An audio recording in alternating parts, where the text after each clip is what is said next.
Minsan, dahil nawalan tayo ng pera, ang tingin sa atin ng iba, parang wala ka ng kwenta.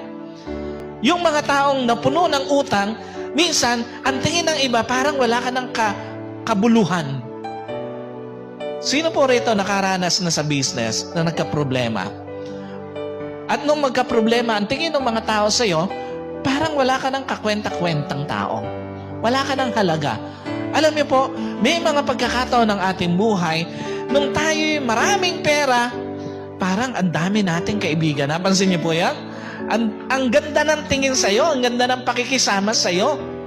Minsan may mga kamag-anak tayo na malapit sa atin nung marami tayong pera. Pero nung mawalan ka ng pera, unti-unti nawala sa tabi mo. Isang malungkot na reality ng buhay, may mga tao, ang sukatan nila ng importance mo, yung pera, yung yaman mo.